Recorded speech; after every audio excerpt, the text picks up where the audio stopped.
Everyone, welcome to teaching पाठशाला। मैं हूं आपकी एजुकेटर ज्योति। इस वीडियो में हम बात करने वाले हैं how to prepare yourself for BARC OCES exam. अगर आप बार्क एग्जाम को देने के बारे में सोच रहे हैं तो उसकी तैयारी कैसे करें। ऑल्दो बार्क एग्जाम क्या है, क्या एलिजिबिलिटी क्राइटेरिया है, क्या सिलेबस हो सकता है, किस टाइप के क्वेश्चन लास्ट ईयर पूछे गए थे, इन सभी पे मैं वीडियो ऑलरेडी बना चुकी हूँ। तो लास्ट 1 वीक में वो वीडियोस अवेलेबल करवा दिए गए हैं। अगर आपने नहीं देखा है तो आप उन्हें देख सकते हैं, ठीक है, वो चैनल पे ही अवेलेबल है। इस वीडियो में हम बात करेंगे how to prepare for BARC OCS exam. और इस टॉपिक के बारे में मैंने छोटा सा जो हमारा मेन वीडियो था अबाउट द बार्क एग्जाम, उसी में मैंने डिस्कस किया था कि कैसे तैयारी कर सकते हैं आप। लेकिन स्टिल बच्चे चाहते थे कि मैं इस पे थोड़ा सा डिटेल में डिस्कशन करूं ताकि उनको एक बेटर क्लियरिटी मिले। तो बार्क ओसीएस का जो एग्जाम होता है, ऑब्वियसली इसका सिलेबस एज सच जैसे सीएसआर का सिलेबस होता है वैसे कहीं भी अवेलेबल नहीं है, ना ही इसके प्रीवियस ईयर क्वेश्चन अवेलेबल है। तो लेट मी टेल यू, अगर आप ऐसे स्टूडेंट हैं जिन्होंने कभी सीएसआईआर नेट का एग्जाम दिया है, या फिर आपने कभी गेट का एग्जाम दिया है, या फिर आपने डीबीटी का एग्जाम दिया है, तो बाद में जो आपको क्वेश्चन मिलेंगे वो इन्हीं एग्जाम्स के लेवल के जो क्वेश्चंस होते हैं वही मिलेंगे, कुछ अलग से नहीं मिलने वाले हैं। जो भी पीएचडी एंट्रेंस का एग्जाम आप देते हो, मोर और लेस बार्क उन्हीं रूल्स को फॉलो करता है। आई विल सजेस्ट जो सीएसआईआर का एज वेल एज गेट का जो कंप्लीट सिलेबस होता है, जैसे सीएसआर का जो सिलेबस है वो गेट के सिलेबस से जो है 30% डिफर करता है। मतलब सीएसआईआर और गेट का सिलेबस 70% एग्जैक्ट मैच है, सिर्फ 30% डिफर करता है।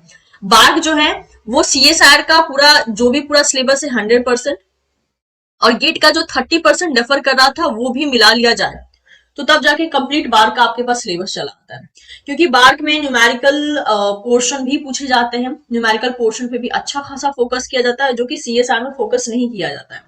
तो आप अगर ऑलरेडी सीएसआर की तैयारी कर रहे हैं तो जितना भी थ्योरी वाला पोर्शन है, जो भी आप सीएसआर में कवर करते हैं वो पूरा बार्क का पोर्शन है। और गेट में भी जो आप थ्योरी का पोर्शन कवर करते हैं, साथ ही साथ जो न्यूमेरिकल आपने कवर कर रखा है वो सारा पोर्शन भी बार्क में इंक्लूड हो जाता है।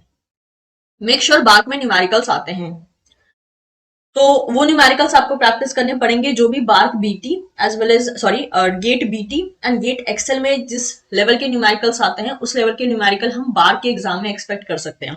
मैं ये मेनली बात करी हूँ बार्क बायोसाइंस की, जिसे हम बार्क ओसीईएस का नाम देते हैं। तो अगर आप सीएसआर और गेट की अगर कंप्लीट सिलेबस को फॉलो कर लेते हैं ना, बार्क की तैयारी हो जाएगी। और आप अगर ऑलरेडी सीएसआर की तैयारी कर रहे हैं तो एक तरीके से देखा जाए तो आप सीएसआर की तैयारी ऑलरेडी कर रहे हैं, गेट की तैयारी आपकी ऑलरेडी हो चुकी होगी अगर आपने इस बार का गेट एग्जाम दिया है तो। इस तरीके से करके आपका कंप्लीट सिलेबस कवरेज हो जाता है। लेकिन अगर आप ऐसे स्टूडेंट हैं जिन्होंने मान लीजिए सिर्फ सीएसआर की तैयारी की है, गेट की तैयारी नहीं की है, तो एटलीस्ट अगर आप थ्योरी नहीं भी देखना चाहते हैं गेट का तो मत देखिए, क्योंकि थ्योरी ऑलमोस्ट गेट का सीएसआर के साथ मैच हो जाता है। लेकिन गेट में जो न्यूमेरिकल्स आते हैं वो आपको देखने पड़ेंगे, जो मेनली माइक्रोबियल एरिया से जो न्यूमेरिकल्स होते हैं, टेक्निक्स पे जो न्यूमेरिकल्स होते हैं। इसके अलावा जो हम लैब में जो एप्लीकेशन अप्लाई करते हैं उसके बेस पे भी न्यूमेरिकल आते हैं, उन सबको आप देख सकते हैं। तो वो ऐसे पोर्शन है जो कि आपको रेडी करना ही पड़ेगा। बार का एग्जाम बहुत इजी भी नहीं होता है, और आप कह सकते हो कि एक स्टैंडर्ड मेंटेन करता है। ठीक है, आपको क्वेश्चन देख के लगेगा कि क्वेश्चन में एक लेवल है। आपको कोई भी क्वेश्चन ऐसे नहीं लगेगा कि यार ये तो ऐसे ही पूछ दिया, ये तो बहुत आसान सा है। हर एक क्वेश्चन का एक स्टैंडर्ड लेवल होगा। वो लेवल मैं ये भी नहीं कह सकती हूँ कि बहुत टफ होगा, और ये भी नहीं कह सकती हूँ कि बहुत ईजी होगा। वो एक स्टैंडर्ड लेवल का होता है। ठीक है, तो इस बात का आपको ध्यान रखना है, उसी चीज को ध्यान में रखकर आपको अपनी तैयारी करनी है। कुछ बच्चे मुझसे पूछ रहे थे कि मैम जनरल एप्टीट्यूड आता है, फिजिक्स आता है, केमिस्ट्री आता है। तो आज से जनरल एप्टीट्यूड फिजिक्स केमिस्ट्री नहीं पूछा जाता है। केमिस्ट्री के फॉर्म में जो है आपको बायोकेमिस्ट्री पूछ दी जाएगी, फिजिक्स के फॉर्म में आपको बायोफिजिक्स पूछ दी जाएगी। ऑफ कोर्स फिजिक्स और बायोफिजिक्स में काफी डिफरेंस है, लेकिन अब वहां पे जो है कुछ ऐसी चीजें होती हैं जो कि फिजिक्स के बेसिस पे अप्लाई होती है।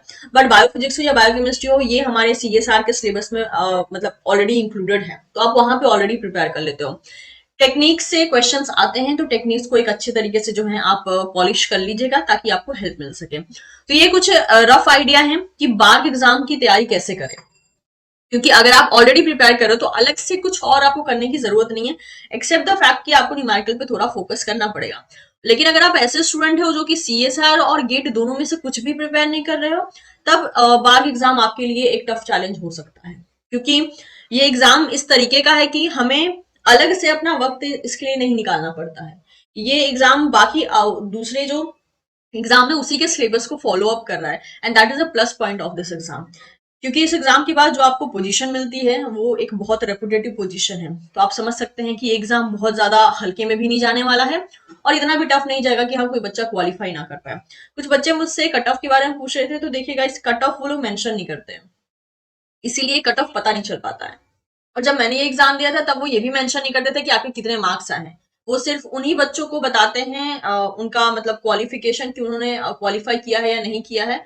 डिपेंड करता है कि जिन बच्चों ने क्वालिफाई कर लिया है, अगर आपने क्वालिफाई नहीं किया तो बस वो लिख देंगे नॉट क्वालिफाइड, वो आपको आपके मार्क्स नहीं बताएंगे, इसीलिए एक रफ आइडिया मिल ही नहीं पाता कि कितने मार्क्स चाहिए। इसलिए मैं स्टूडेंट्स को कहती हूँ कि आप मैक्सिमम मार्क्स जो है कंसिडर करके चलिए, आप जितना मैक्स टू मैक्स स्कोर कर सकते हैं उतना अच्छा है। इसके अलावा I have a interview from a BARC student जिन्होंने बार्क का रिटर्न एग्जाम क्लियर किया था, यानी ऑनलाइन एग्जाम क्लियर किया था, और साथ ही साथ उन स्टूडेंट ने मेनली बार्क का इंटरव्यू भी अटेंड किया था, तो आपको इंटरव्यू लेवल का भी एक रफ आइडिया मिलेगा कि किस टाइप के क्वेश्चन होते हैं, क्या एक्सपेक्टेशन होता है।